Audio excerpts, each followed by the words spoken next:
Estaba acomodando el último plato, cuando de repente Marco dio un golpe seco con el tenedor contra la mesa tan fuerte que los vasos temblaron. Los gemelos pegaron un brinco, pero él ni los miró.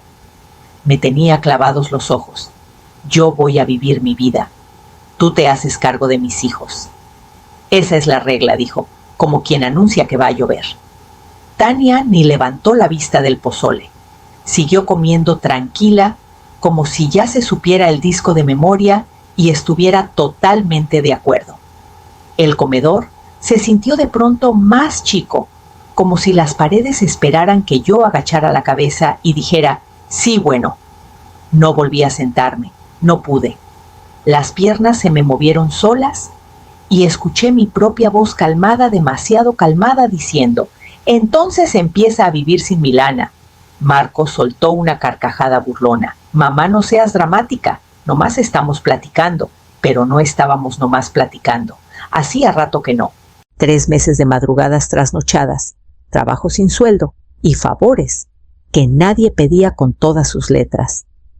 3 meses desapareciendo en el fondo de sus vidas se hicieron bola en un solo segundo filoso que por fin me dolió lo suficiente como para moverme. Los gemelos siguieron comiendo. Ya estaban acostumbrados a que los grandes hablaran en clave. Pero Briseida, ella sí me miró. De verdad me miró. En su carita no había sorpresa, solo un alivio mezclado con miedo, como si supiera que esta escena nos venía persiguiendo desde hacía semanas. Las llaves me quemaron la mano cuando las agarré del mostrador. Marco se recargó en la silla, alzando la ceja. ¿Te vas por esto? Ni estás bien ni hablemos. Solo incredulidad de que yo no me quedara en el lugar que él, sin decirlo, me había asignado. No le contesté.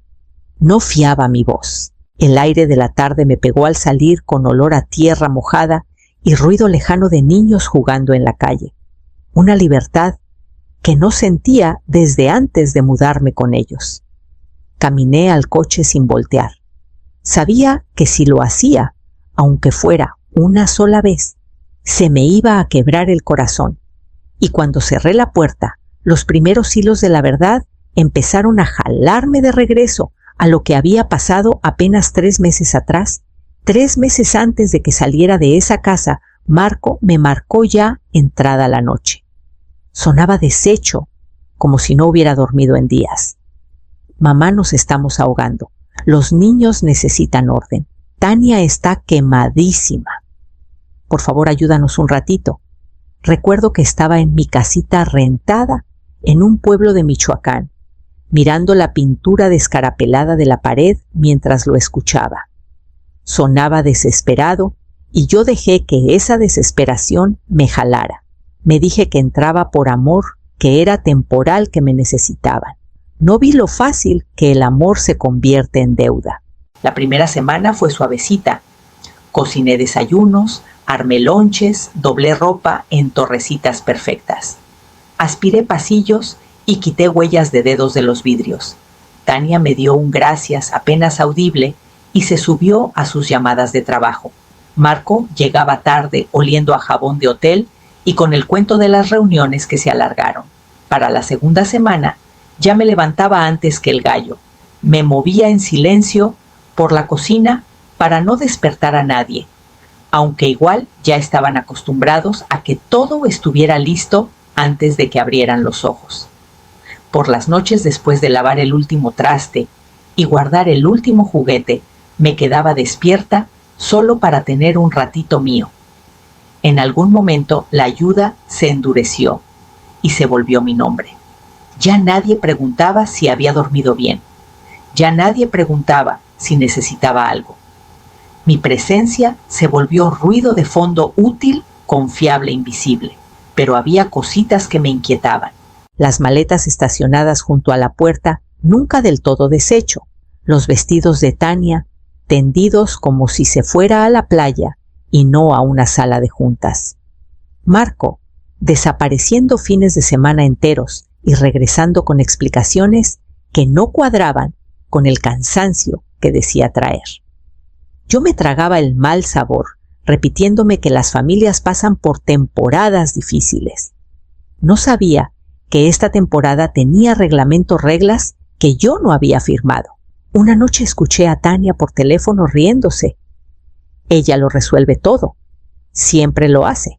Seguí moviendo la cuchara en la sopa como si no hubiera oído nada, queriendo creer que no significaba lo que parecía. No debí creerlo. Una tarde estaba quitando migajas de la barra mientras Tania subía corriendo a cambiarse para otra reunión. Dejó el celular junto a la frutera vibrando. No quería mirar, pero la pantalla se encendió una foto de una amiga con el pie de foto. «Estás guapísima». Mis ojos se fueron solos. Ahí estaba Tania, en un vestido sin mangas, parada frente a un mar que brillaba, el pelo suelto, un trago de colores en la mano. Feliz, relajada, radiante. Y definitivamente no era Puerto Vallarta ni ningún centro de convenciones. El fecha me pegó después. Los mismos días que le había dicho a Marco que había estado encerrada en talleres todo el día. Sentí un hueco que no dolía, aclaraba. Debí haber volteado el celular y ya. Pero mi dedo se deslizó solo al siguiente foto. Había más. Tania riendo con amigas. Tania tirada junto al agua.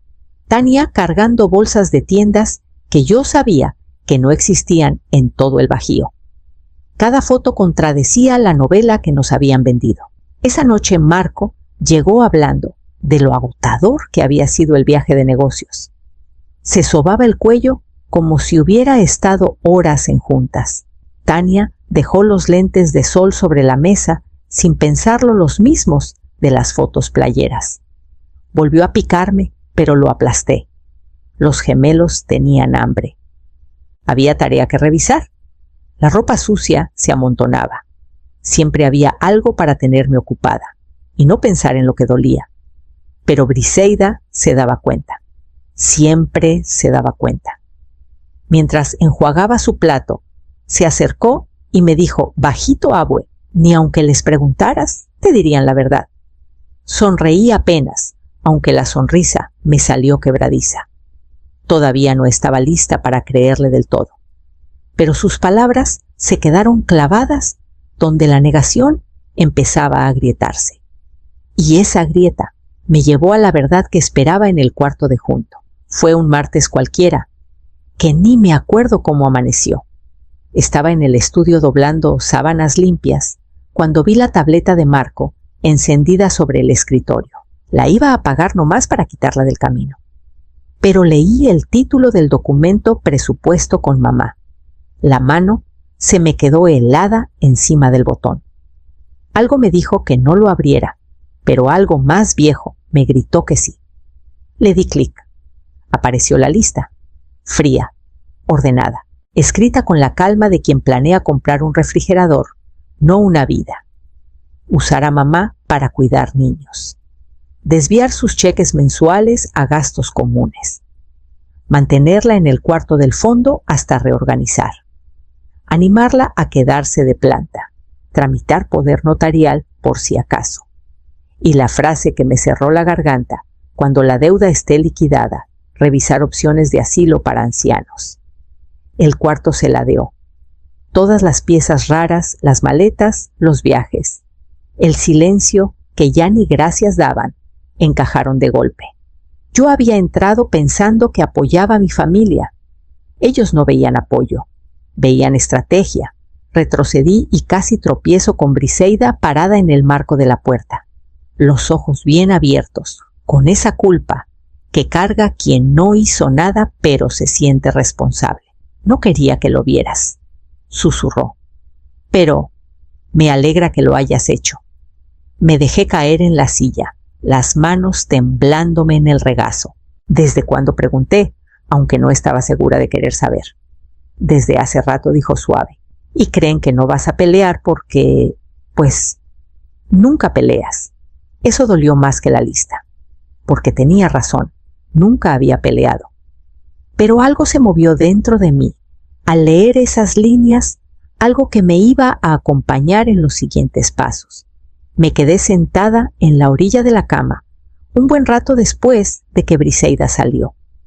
Las manos me temblaban, pero por dentro algo se había quedado quietecito firme.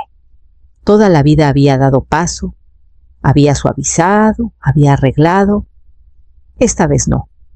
Agarré el celular antes de que el miedo me ganara. Halden Puente contestó al tercer timbre. No hablábamos desde hacía años, pero su voz seguía igual. Le conté todo el documento, la lista, cómo los últimos meses se habían acomodado con una claridad que me hubiera gustado tener antes.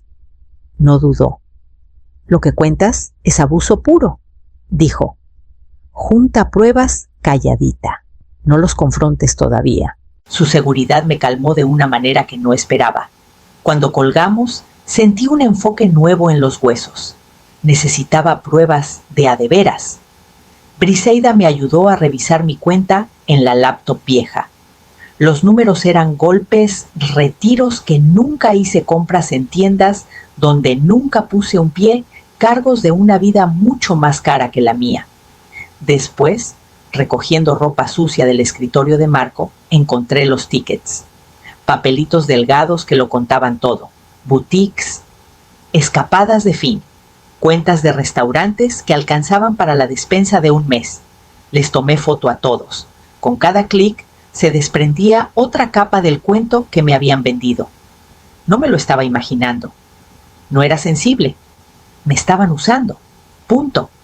Mientras la casa seguía como si nada. Desayunos al amanecer. Llevar a la escuela. Mandados. Cocinar. Limpiar. Yo pasaba por cada tarea con un peso que no me quitaba, como si la verdad que cargaba tuviera su propia gravedad. Briseida andaba cerca, ayudando antes de que yo pidiera. Me miraba con una alerta que no le correspondía a su edad, como si temiera que me fuera a romper si parpadeaba. Una noche, mientras limpiaba la barra, habló sin alzar la vista.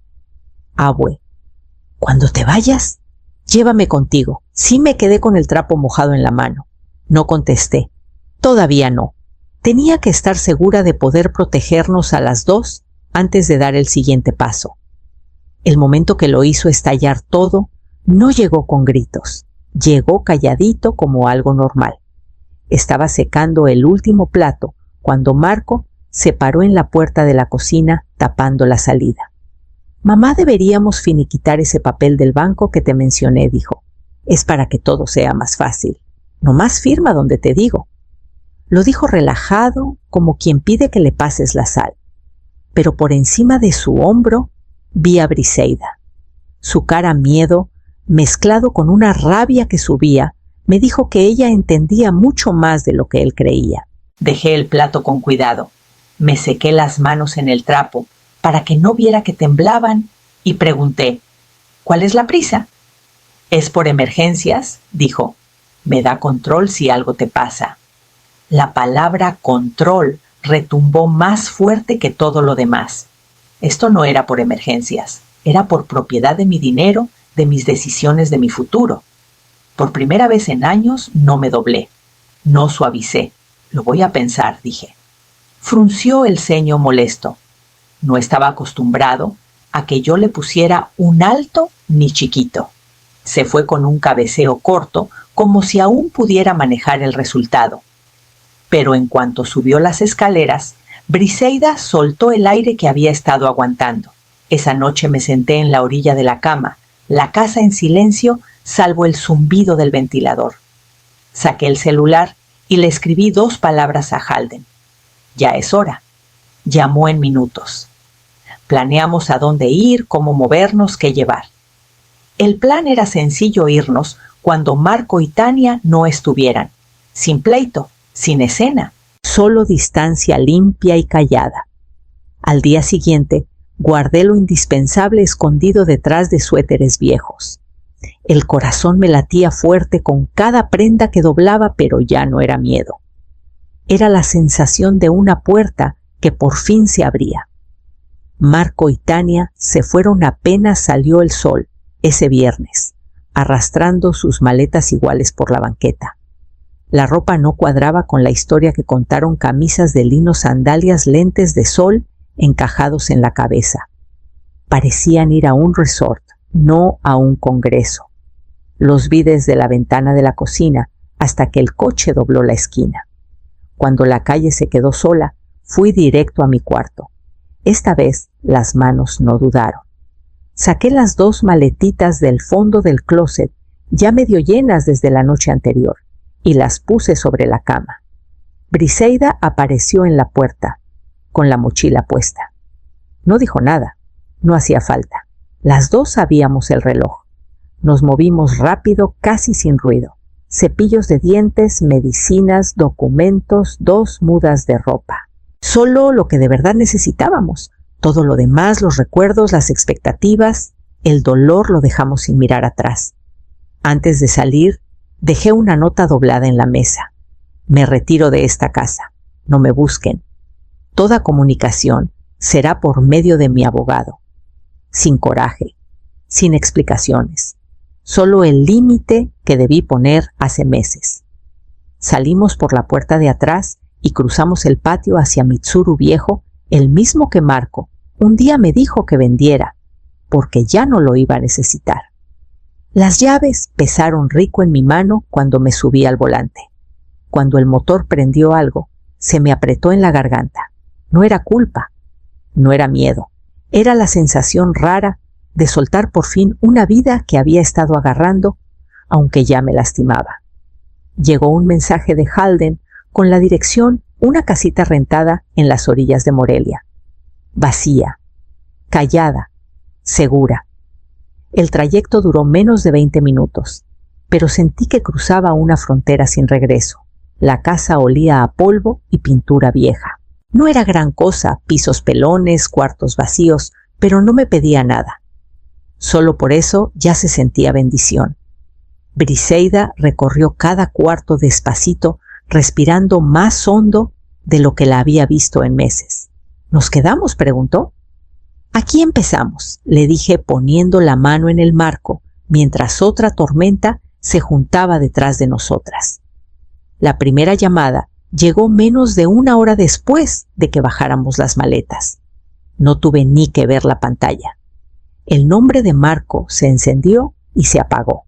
1 minuto después volvió a sonar. Luego Tania. Luego los 2 alternándose como si el relevo me fuera a cansar. Dejé que todas cayeran en buzón. Halden había sido clarito, 0 contacto, 0 explicaciones, 0 grietas. Presentó las solicitudes de protección antes de que termináramos de desempacar y dijo que el papeleo de la investigación financiera venía detrás. Yo me aferraba a sus instrucciones como barandal en escalera resbalosa, pero los mensajes de voz seguían llegando. La voz de Marco iba cambiando coraje, incredulidad, luego algo parecido a súplica. Mamá, estás exagerando. Mamá, por favor, regresa. Los niños te necesitan.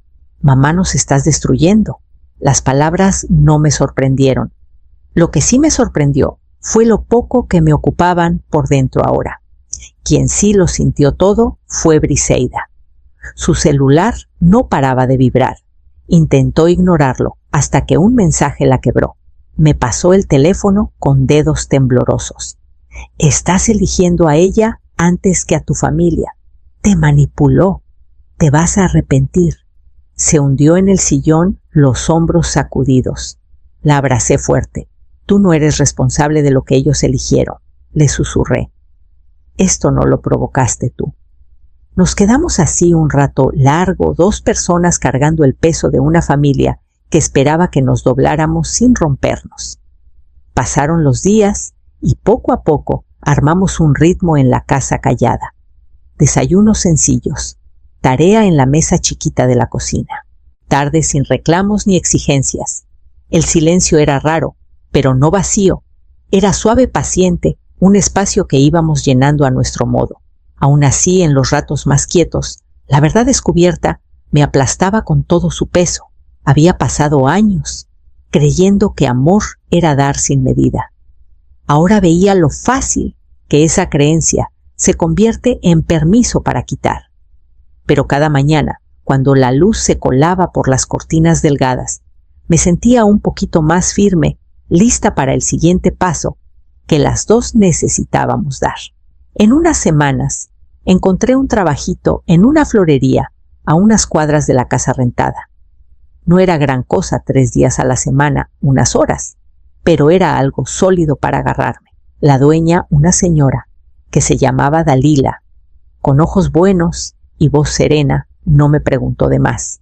El primer día solo me miró por encima del mostrador y dijo: «Tú tienes cara de quien sabe cuidar». Y sí sabía. Había pasado años cuidando gente que casi nunca cuidó de regreso. Pero cuidar plantas era distinto. No se aprovechaban, no escondían intenciones detrás de sonrisas, respondían honestas a lo que les dabas luz agua a tiempo. Barría, cortaba tallos, armaba ramos pequeños. La tienda olía a tierra y verde, y ese ritmo me acomodaba la respiración. Había algo sanador en devolverle vida a algo tallito por tallito. Briseida se acomodó rápido en la nueva escuela. Sus calificaciones subieron despacito primero, luego, con una seguridad que hasta ella se sorprendió. Caminaba más derecha, reía más.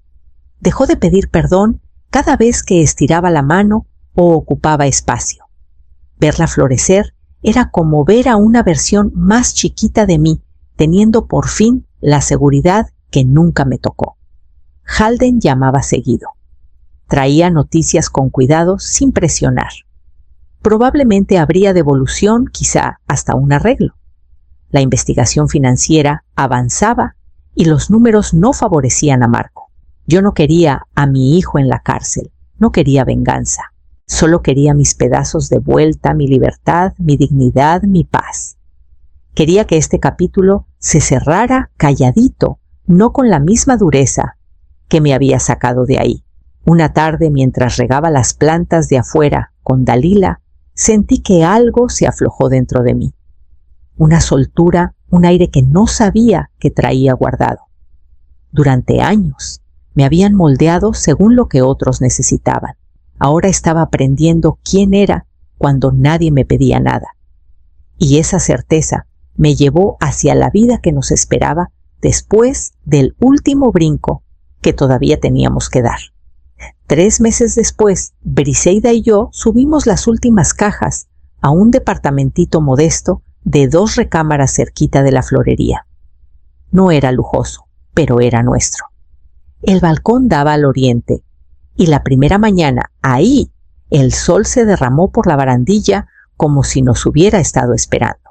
Puse 3 macetas de hierbabuena, en la orilla frescas brillantes vivas, porque quería algo que creciera tan firme como nosotras estábamos aprendiendo.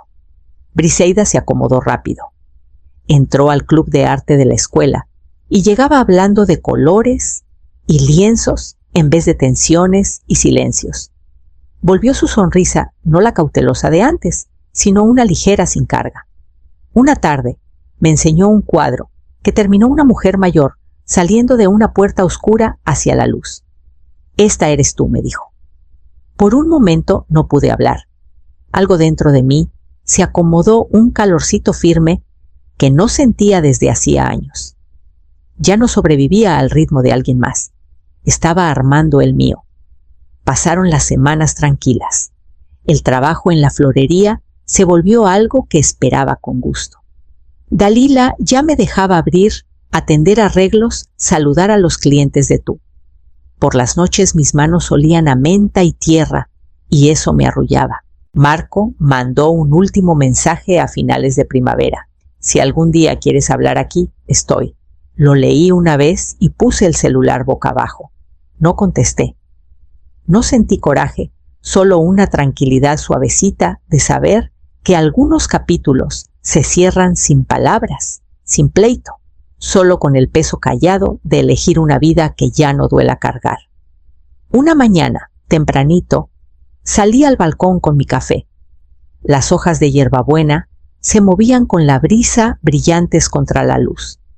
Por primera vez en mucho tiempo, mi vida no se sentía prestada, ni chiquita, ni moldeada por exigencias ajenas. Era mía, completamente mía. Y mientras veía el amanecer estirarse por todo el cielo, sentí que ya estaba lista para lo que viniera después de este nuevo principio.